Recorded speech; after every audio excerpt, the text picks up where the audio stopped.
मेरी कसम है तुम्हें, तुम नाम जप शुरू कर दो। अगर दुख से निपटना चाहते हो, तभी लोग कहते हैं बाबा का हर प्रश्न का उत्तर नाम होता है, इसलिए नाम है। जितना नाम जप कर लोगे उतना ही सुखी हो जाओगे। बात को पकड़ लो कि त्रिभुवन में केवल एक परम कल्याण करने वाला भगवान का नाम है। मेरी बात मान लो। गोस्वामी तुलसीदास जी उनकी बात मान करके जब नाम जप किया तो लोक परलोक सब बन गया। हरिवंश महाप्रभु कहते ई परलोक सकल सुख पावत, मेरी सो भैया कृष्ण गुण संचु। नाम चल रहा है, कहीं भी हो आपको भगवत प्राप्ति हो जाएगी। नाम चल रहा है। जब नाम जब शुरू हुआ तो नाम की कृपा से क्या हुआ, नाम जप करना शुरू कर दिया। उनकी बात मान करके जब नाम जप किया तो लोक परलोक सब बन गया। गोस्वामी तुलसीदास जी कहते जान जाओगे तो प्रेमानंद बन जाओगे, प्रेम और आनंद प्रिया और लाल के रूप में डूब जाओगे। नाम जब सबको भगवत प्राप्ति करा देता है। गोस्वामी श्री तुलसीदास जी महाराज विनय पत्रिका में कह रहे हैं, बहुत जोर की बात है, कह रहे हैं, मैं हाथ उठा के कहता हूं, जो स्वार्थ के मार्ग में चलने वाले हैं या परमार्थ के मार्ग में चलने वाले हैं, या जितने भी मुझे अपना मानते हैं संगी साथी, मैं सबसे हाथ उठा के पुकार करके घोषणा करता हूं,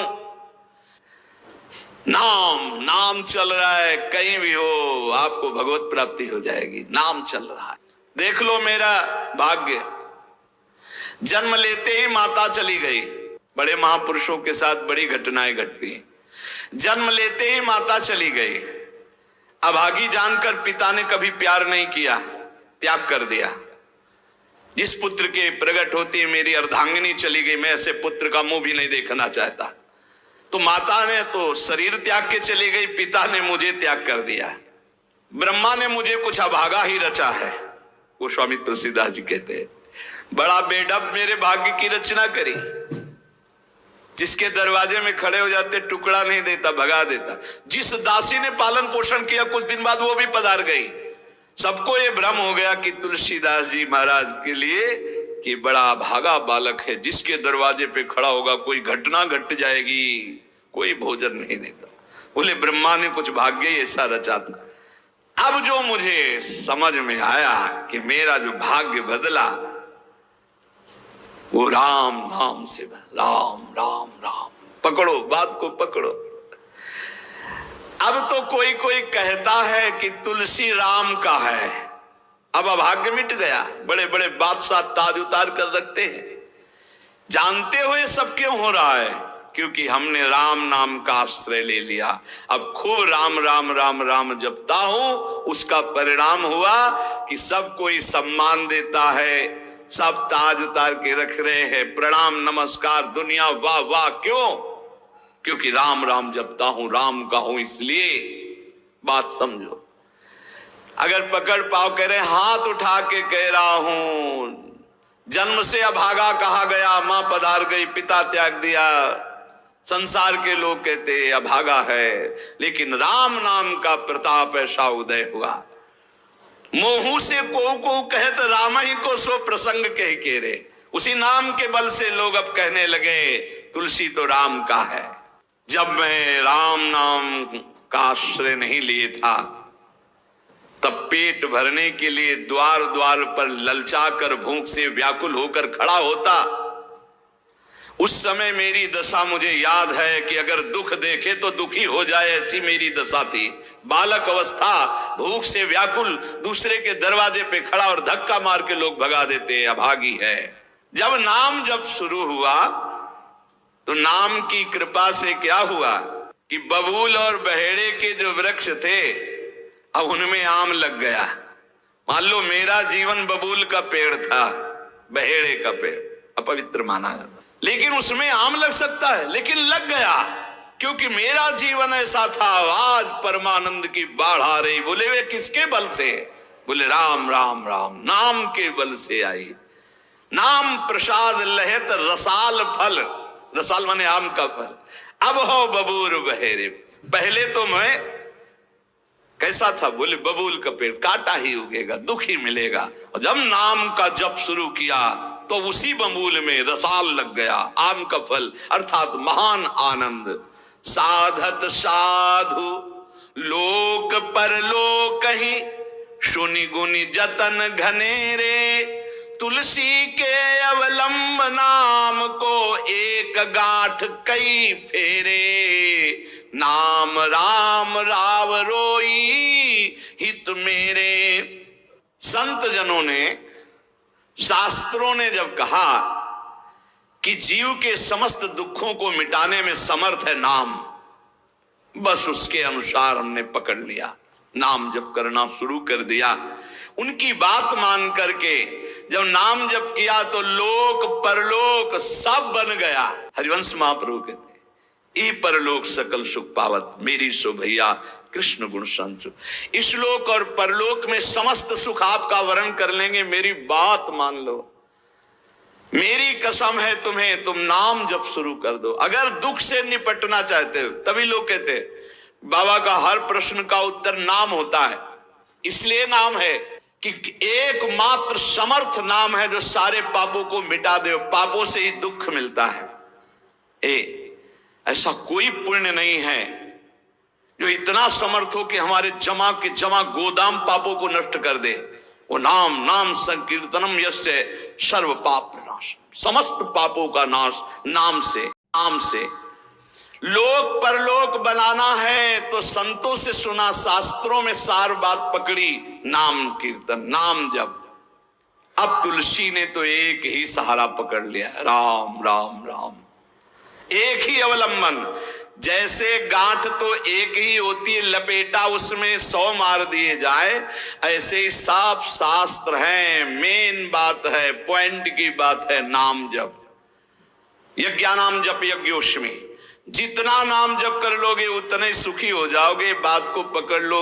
गोस्वामी तुलसीदास जी कहते, तो श्री तुकाराम जी महाराज कहते हैं, संदेह मत करो, वही एकांतवास सफल है जो समाधि में है।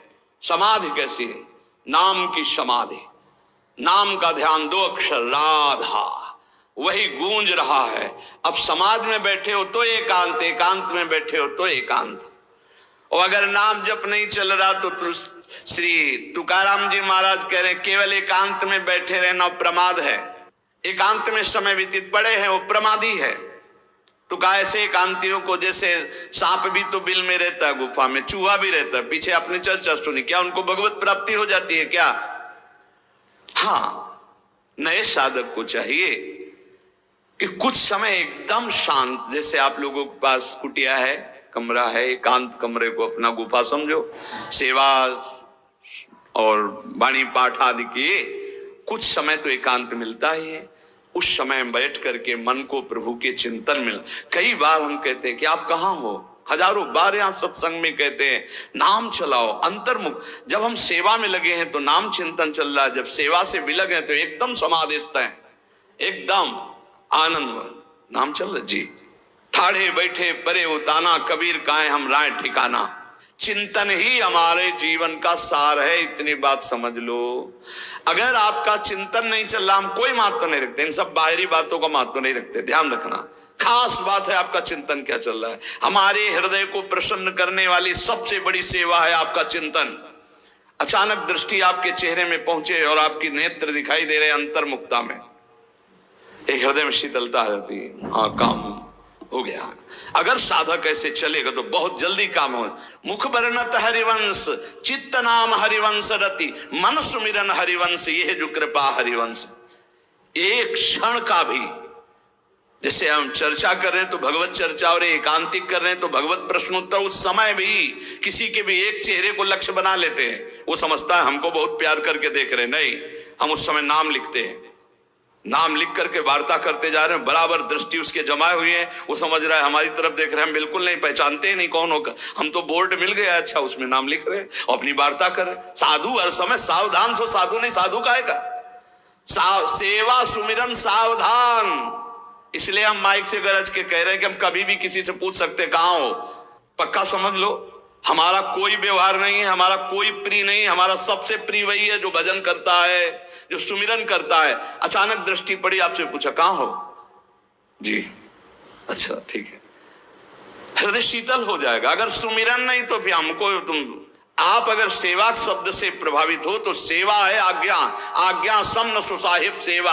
अब जो ही कहा करें हम सोई आयस ले चलें। सेवा की आड़ में अपनी चित्त वृत्ति का मनोरंजन मत कीजिए, मनोभंजन करना है। हर समय भगवत चिंतन परायण रहना है। अगर भगवत चिंतन नहीं तो आपका कोई अस्तित्व। देखो ये बड़ी दौड़ है, छोटी मोटी दौड़ नहीं है, ये बहुत बड़ी दौड़ है। आपको संसार समुद्र से अकेले पार होने की बात नहीं। तुम साधु हो, तुम लाखों को पार कर सकते हो, समझना। मान लो अगर आप भगवत प्राप्त हो गए तो लाखों को अपनी कृपा रूपी नौका में बैठाल कर संसार समुद्र से पार करोगे। साधु अपने लिए भजन नहीं करता, हाँ इस जगत के लिए भजन करता है। सर्वे भवन्तु सुखिनः सर्वे सन्तु निरामया। श्री तुकाराम जी कह रहे हैं एकांत वास लाभ उसी का जिसका चिंतन चलता है। भाई इस बात पर बहुत जोर दिया भगवान श्री कृष्णचंद्र जी ने। अनन्यस चिंतयन्तो माम अनन्य चेता सततम। बार बार भगवान इस बात पर जोर दे रहे हैं। जनसंग में नाम चल रहा है तो आप एकांत हो, एकांत में नाम जब नहीं चल रहा तो आप प्रपंची हो। देख लो अंदर प्रपंच चल रहा होगा। जन संसर्ग से शून्य अर्थात भीड़ भाड़ में रति न होना, अर्दिर जन संसदी, और एकांतिक भगवत चिंतन होना। हम एकांत को समझते कमरा में पड़े हैं तो हम एकांत हैं, हम ऐसा एकांत नहीं समझते। एकांत है कि हम प्रभु के चिंतन में हैं तो एकांत है, चाहे बाजार में खड़े हों। अगर प्रभु का चिंतन नहीं है तो एकांत में कमरा में पड़े पड़े एकांत में कोई लाभ नहीं। एकांत में उसी का लाभ है जो एकदम समाधिस्थ तन्मय है। एकांत में समाज में सावधान होकर चेष्टाएं कर रहा है और नाम अंदर अंदर चल रहा है। आनंद कंद भगवान गोविंद को छल छंद अच्छा नहीं लगता, मतलब नाटकबाजी अच्छी नहीं लगती। जहां हो वहीं भजन करो, जैसे हो उस परिस्थिति में भजन करके दिखाओ। भजन की भूख जग जाए यार, यही सत्संग का लाभ है। भजन की भूख जग जाए। एकांत का तात्पर्य है प्रभु की शिवा और कुछ सुमिरन में ना ना, प्रभु के चिंतन में डूबना है। भाई समझो, सत्संग सुन रहे हो उसको पकड़ो, अपने हृदय में बार बार चलाओ। देखो ये अंदर से बात समझ लीजिए, हम उसे बहुत जी जान से प्यार करते हैं जो भजन करने वाले हैं। हम जिन साधकों को देखते हैं कि अपनी सेवा दिनचर्या और भजन किसी से मतलब नहीं, ऐसे ऐसे साधक हैं कि एक एक दो दो वर्ष हो गए हमने कभी उनसे राधे श्याम हमारी उनकी नहीं हुई होगी। और आप सच्ची मानिए एक दिन भी ऐसा नहीं जो हमारे चिंतन में नाते हो, चिंतन के द्वारा उनका पोषे। और हमारे पास हो अगर भजन नहीं करते तो सच्ची मानिए हम जानते भी नहीं है। अभी आप हमें अंदर की बात जैसे कह रहे थे कि हम जान गए आपको, तो हम कहा नहीं जाने हो, जान जाओगे तो प्रेमानंद बन जाओगे, प्रेम और आनंद प्रिया और लाल के रूप में डूब जाओगे। ये हमारे गोविंद आनंद कंद सच्चिदानंद प्रभु को ये छल छंद अच्छे नहीं लगते, उनको तुम छल कपट में नहीं फंसा सकते। एकांत निष्ठ भक्त, उसका मतलब हम तुरंत ले जाते हैं कमरा एकांत, गुफा एकांत नहीं, एकांत हृदय, एकांत निष्ठ भगवान के चरणारविंद में। शाब्दिक एकांतिक में मत जाइए कि शब्द का एकांत कि भाई शोरगुल नहीं हो रहा, मैं एकांत कमरे में पढ़, नहीं नहीं, आंतरिक एकांत में अकेले चुपचाप बैठे रहना एकांत नहीं कहता, भगवान में खोए रहना एकांत का। इसको समझिए, प्रभु में खोए रहना, एकांत वास का तात्पर्य सच्चिदानंद प्रभु में खोए रहे। तो सत्संग, नाम कीर्तन, नाम जप, भगवत सेवा, इन्हीं से असली एकांत मिलता है, हृदय का एकांत। हृदय रूपी गुफा में हर समय चित्त चिपका हुआ है प्रभु के चिंतन में। कितना अपार आनंद है जब हर समय मंत्र की बार बार आवृत्ति होती। नाम जो न तरह भव सागर अस समाज नर पाए, स्वत निंदक मंदमति आत्म हनन गति जाए। जिन जिन को ये कहता जाता है कि ये मेरे हैं, ये मैं हूं, ये मेरे हैं, उसी में फंसता जाता है। जबान से भी नहीं कहना, मन से भी नहीं सोचना ये मेरे हैं, यही बात तो समझानी है। गृहस्थी में नाथ सकल संपदा तुम्हारी, मैं सेवक समेत सुत नारी, सब कुछ आपका प्रभु, मैं सेवक हूं आपका। ये चमत्कार माया का है। अगर एक बार बोल दिया मैं आपके बिना जी नहीं सकता, तो आपकी हालत ऐसी हो जाएगी कि आप उसके बिना जी नहीं सकते, चाहे वो विषय हो, चाहे वो वस्तु हो, चाहे वो व्यक्ति हो, चाहे स्थान हो। बहुत चमत्कार है माया का, भूल से नहीं बोलना। अगर बोल दिया कि मैं आपके बिना जी नहीं सकता तो स्थिति आपकी जागृत हो जाएगी, मैं आपके बिना जी नहीं सकता। एक बार आपको पुकार कर कह दे कि प्रभु मैं आपका, तो आप स्वीकार कर लेते कि ये हमारा है और आप उसका सतत स्मरण करते हैं। एक बार जो प्रभु से कोई कह दे कि हे प्रभु मैं आपका, तो प्रभु ये स्वीकार कर लेते हैं कि ये हमारा है और प्रभु उसका सतत स्मरण करते हैं। यज्ञ आदि में अपना समय लगाकर भगवान से विमुख होकर खूब भोगों के भोगने में मगन हो, और ये जो भौरों का गुंजार है, सूत मागत बंदी जन जो तुम्हारा यश गा रहे हैं, ये भी किसी काम में आने वाला नहीं। काल शिकार में लिए हुए सबको बस बाण संधान की जरूरत है।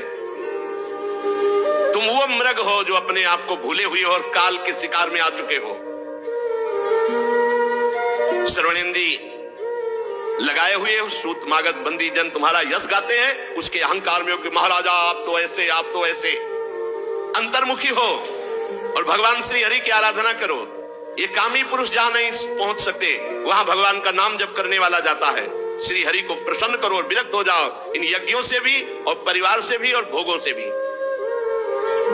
राजा प्राचीन बरहित ने कहा, भगवान कृपा कृपा कृपा, मेरे तो ज्ञान चक्षु खुल गए आपके उपदेश से। इसीलिए सत्संग के समान न तुम मर्त्यलोक के सुख को, न देवलोक के सुख को और न मोक्ष के सुख को। तात स्वर्ग अपवर्ग सुख धरी तुलाए कंग, तुलनताए सकल मिली जो सुख लव सत्संग। थोड़ी देर देवर्षि नारद जी का सत्संग हुआ। राजा प्राचीन बर्री कहने लगे, कृपा कृपा कृपा, जो आपने उपदेश दिया मेरे ज्ञान चक्षु खुल गए। अभी तक मैं जिनको अपना उपदेशक गुरु मानता रहा, इन आचार्यों को भी निश्चित परम तत्व का ज्ञान नहीं है। ये मुझे कर्म में ही लगाए हुए थे। यदि इनको ये ज्ञान होता तो आज तक मुझे क्यों उपदेश नहीं दे देते। मुझे तो बड़ा संशय खड़ा हो गया था कि यही जीवन का परम लक्ष्य है, पर आज साधु समागम ने एक क्षण में सारे संशय काट दिए। ये वेदवादी जगह जगह ऐसे कर्मों की प्रशंसा करते हैं कि इस शरीर को छोड़कर स्वर्ग जाकर ऐसी अप्सरा, ऐसा विमान, ऐसा ऐसा, इसी में मन फंस जाता है। किंतु आप जैसे महापुरुषों का एक क्षण का संग समस्त कर्म जाल को काट देता है। नारद जी ने कहा, राजन, स्थूल शरीर सूक्ष्म शरीर के अधीन है और स्थूल सूक्ष्म दोनों मिलकर कर्म करते हैं। स्थूल शरीर यही छूट जाता है और जीवात्मा को सूक्ष्म शरीर के साथ जाकर भोगना पड़ता है। मरने के बाद भी सूक्ष्म शरीर रहता है, परलोक में उसे दुख या सुख भोगना पड़ता है। इसलिए जीवित अवस्था में शरीर का अभिमान त्याग कर दो। यही खास समस्या है, शरीर खास समस्या है। मन के द्वारा जीव पक्का, मैं आपको बहुत प्यार करता हूं, झूठ से बोलते रहो और सच्ची में आपकी स्थिति हो जाएगी कि आप उससे हट नहीं सकते। बहुत जबान से भी नहीं, मन से भी नहीं। नारद जी कह रहे हैं, जीव मन के द्वारा जिन स्त्री पुत्र आदि को ये कहता है ये मेरे हैं, वो उसी में फंस जाता है।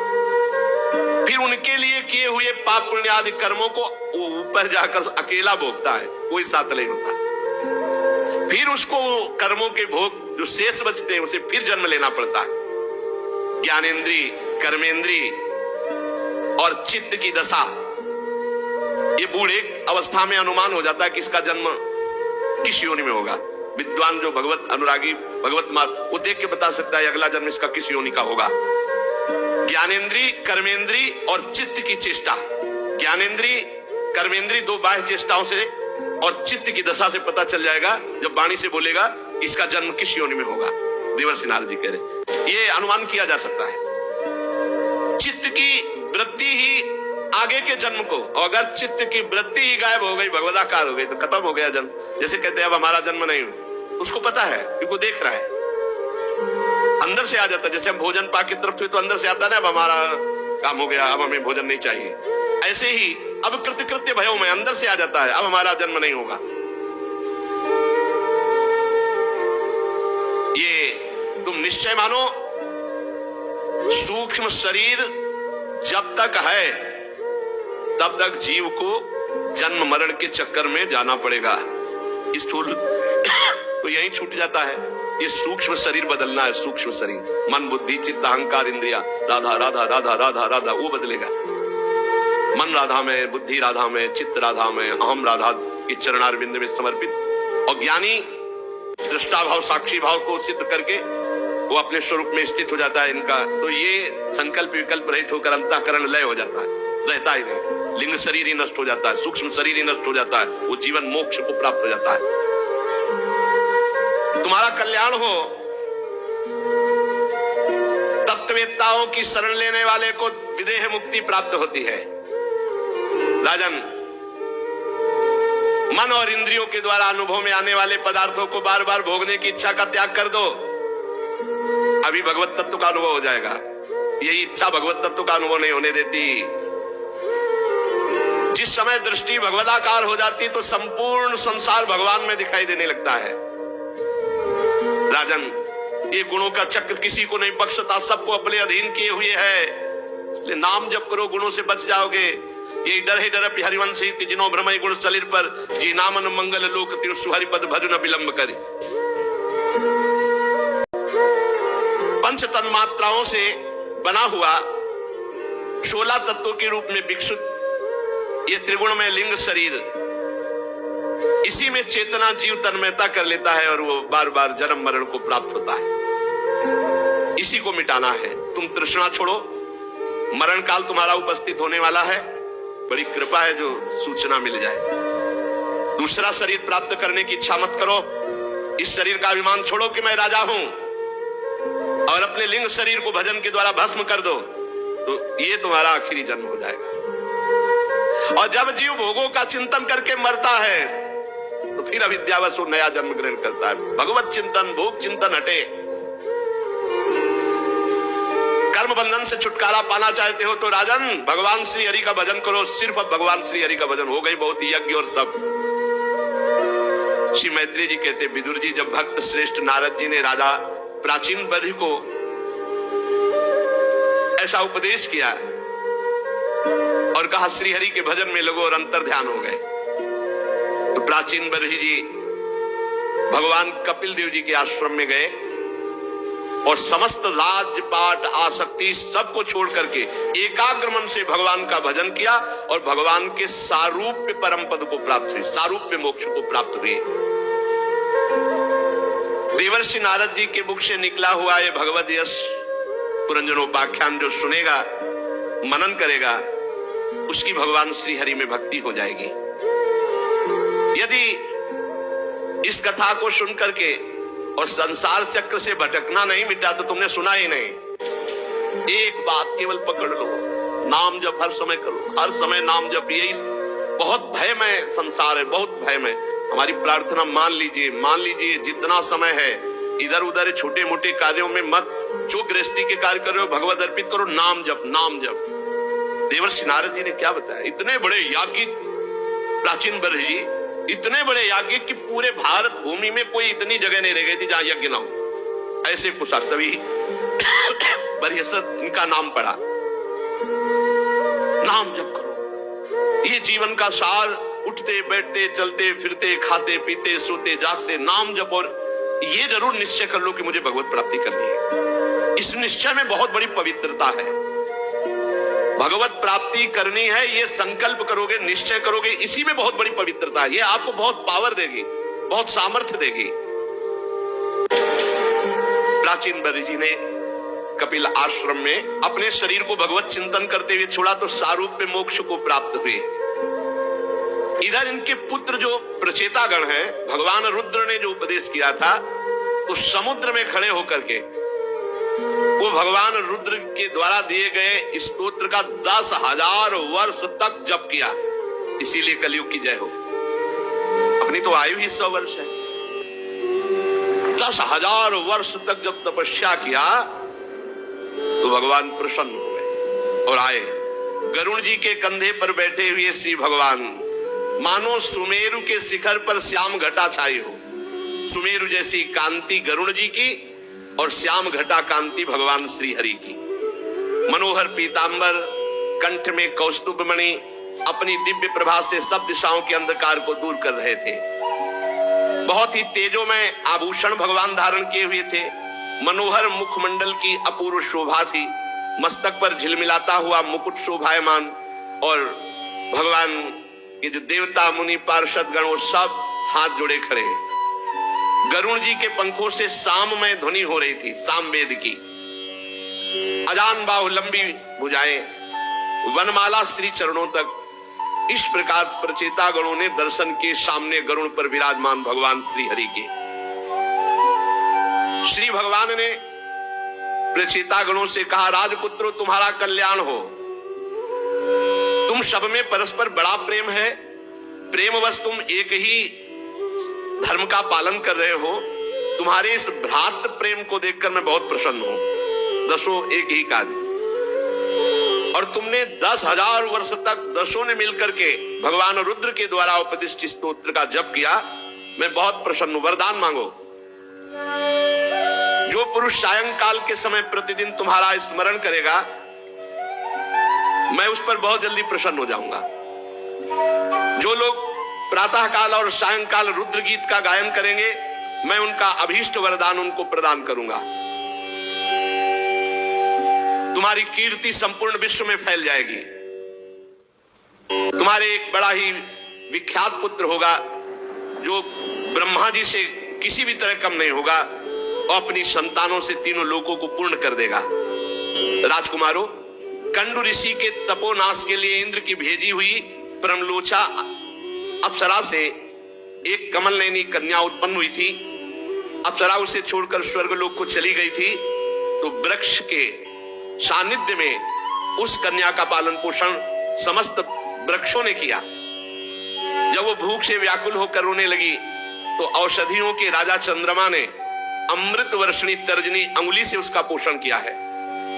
तुम्हारे पिता मेरे को प्राप्त हो गए हैं, भगवान ने बताया, क्योंकि ये तो यहाँ 10,000 वर्ष से तपस्या कर रहे हैं, और प्राचीन बर्री जी नारद जी के उपदेश से भगवान को तुम्हें जो आज्ञा की थी संतान उत्पन्न करने की, अब तुम जाओ उस लड़की से ब्याह करो जो प्रमलोचा अप्सरा की कन्या, जिसे चंद्रमा ने अमृत पान करा के जीवित रखा और वृक्षों ने पालन पोषण किया। तुम सब एक स्वभाव के हो, एक धर्म का पालन करने में रुचि रखते हो, इसलिए तुम दसों उसी के साथ ब्याह करो। तुम्हारा कभी आपस में द्वेष नहीं होगा, झगड़ा नहीं होगा। मेरी कृपा से तुम्हारी बुद्धि शुद्ध रहेगी, और तुम 10 लाख दिव्य वर्षों तक जवान और बलवान रहकर दिव्य भोगों को भोगोगे। यह है भगवान के भजन का प्रताप। इस लोक में भी सुख और परलोक में। इस लोक में कितने 10 लाख दिव्य वर्ष तक जवान और बलवान रहकर दिव्य भोगों को भोगोगे, और अंत में अविचल भक्ति के प्रभाव से लोक परलोक की वासना का नाश होकर तुम मेरे परम धाम को आओगे। ये भजन का अंत में भगवान के धाम में निरंतर वास, और जीते जी 10 लाख दिव्य वर्ष तक जवान रहकर दिव्य भोगों को भोगना। जो लोग अपना जीवन मेरे को अर्पित कर देते हैं, जिनका सारा समय मेरी कथा वार्ता चिंतन नाम जप में जाता है, वो चाहे गृहस्थ हो चाहे विरक्त, उनको कोई भी बंधन बांध नहीं सकता, वो मेरे को प्राप्त होंगे। फिर ध्यान से सुन लो, जिन लोगों ने अपने जीवन को मेरे को अर्पित कर दिया है, जो नित्य प्रति मेरी कथा वार्ता में मेरे नाम जप में है, वो चाहे गृहस्थ हो चाहे विरक्त हो, उनको कोई बंधन नहीं बांध सकता, वो मेरे को प्राप्त होंगे। जो मेरे संतों से प्रेम करता है, उसे मेरी लीला कथा सुनने को मिलती ही है, और जो मेरी लीला कथा सुनता है, उसे कभी शोक मोह नहीं होता, नया ज्ञान उत्पन्न हो, रोज नया भगवत प्राप्ति का उत्साह। भगवान के दर्शनों से प्रचेता गणों के हृदय का त्रिगुणात्मक मल नष्ट हो गया था। सतोगुण रजोगुण तमोगुण का प्रभाव खत्म, त्रिगुणातीत अवस्था। वो हाथ जोड़कर दसों श्री हरि से इस प्रकार बोले, नमो नमः क्लेश विनाशनाय निरूपितो दार गुणाभ्ययाय मनोवचो वेग पुरोजवाय सर्वाक्ष मार्गैर्गता ध्वने नमः शुद्धाय शांताय नमः स्वनिष्ठया मनस्य पार्थम विलसद्वयाय नमो जगत स्थानलयोदयेषु गृहीत माया गुण विग्रहाय नमो विशुद्ध सत्वाय हरये हरिमेधसे वासुदेवाय कृष्णाय प्रभवे सर्वसात्वतां नमः कमलनाभाय नमः कमलमालिने नमः कमलपादाय नमस्ते कमलेक्षण नमः कमलकिंजल्क विसंगामलवाससे सर्वभूत निवासाय नमो युंक्ष महिषाक्षिणे। प्रचितागण ने कहा, हे भगवान, जो आपकी शरण ले लेता है उसके सारे क्लेश आप दूर कर देते हो, हम आपको नमस्कार करते हैं।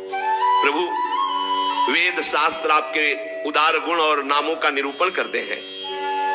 आपका वेग मन और वाणी के वेग से भी बढ़कर है। आपका स्वरूप सभी इंद्रियों की गति से परे है। हे हरि, हम आपको बार बार नमस्कार करते हैं। आप अपने स्वरूप में स्थित रहने के कारण नित्य शुद्ध और शांत हैं। मन रूप निमित्त के कारण हमें आपसे ये मिथ्या द्वैत भास रहा है। अगर ये मन रूप लय हो जाए तो द्वैत खत्म हो जाए।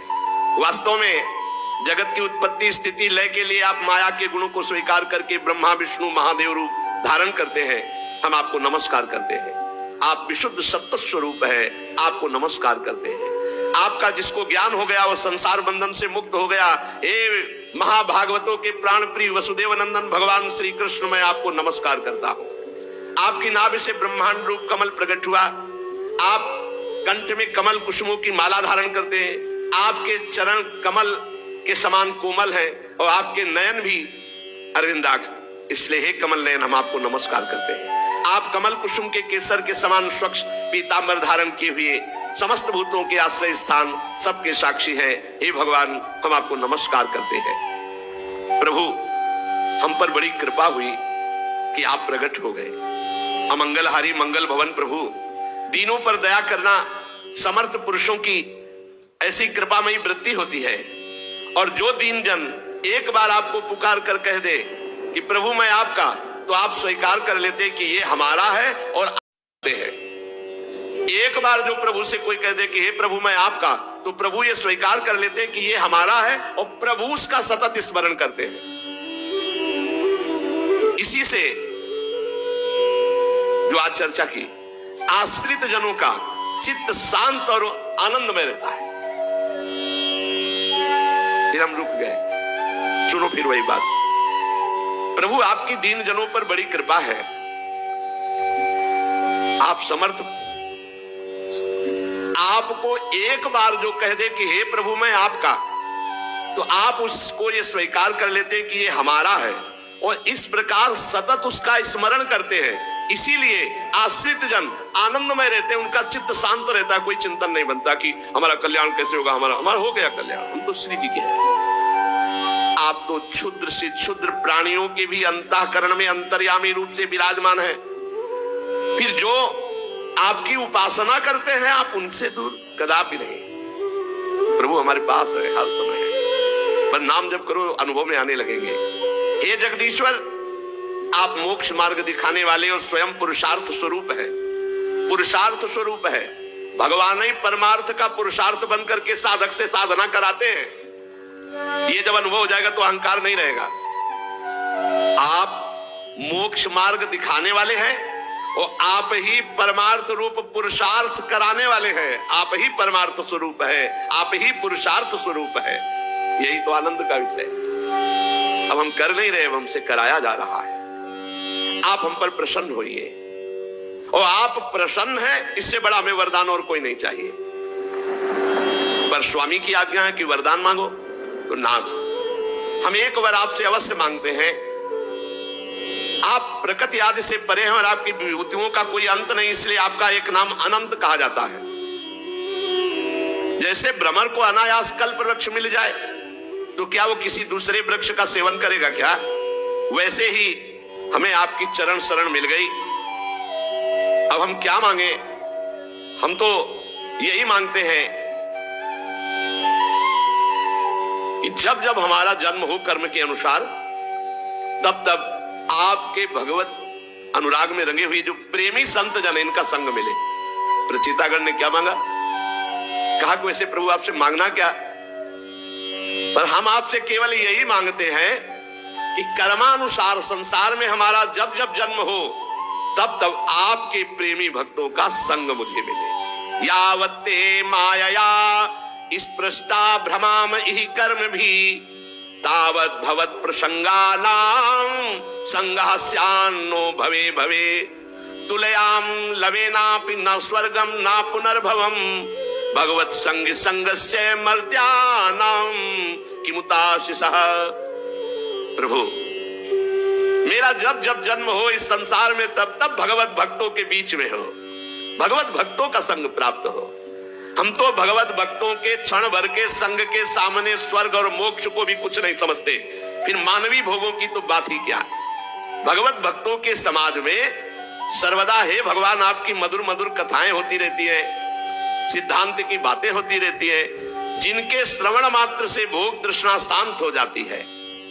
प्राणियों में किसी भी प्रकार का बैर विरोध उद्वेग नहीं रह जाता जो रोज सत्संग सुनता है। अच्छे अच्छे कथा प्रसंगों द्वारा निष्काम भाव से सन्यासियों के एकमात्र आश्रय साक्षात श्री हरि आपका बार बार गुणगान होता रहता है। आपके भक्तजन तीर्थों को पवित्र करने के उद्देश्य से विचरते हैं। देखो तीर्थ भक्तों की आने की बाट जो होते हैं, भक्त तीर्थों में पवित्र होने के लिए नहीं जाते, तीर्थों को पवित्र करने के लिए। तेसाम विचरताम पदभ्याम तीर्थानाम पावनेच्छया भीतस्य किम न रोचेत तावकानाम समागमः वयम तु साक्षात् भगवन् भवस्य प्रियस्य सख्युः क्षण संगमेन सुदेश्चिकित्सस्य भवस्य मृत्युर्विषक्तमं त्वाद्य गतिं गताः स्म। आपके जो भक्तजन हैं तीर्थों को पवित्र करने के उद्देश्य से पृथ्वी पर विचरते हैं। ऐसे भक्तों का समागम संसार भय का नाश करके भोगों में अरुचि पैदा कर देता है।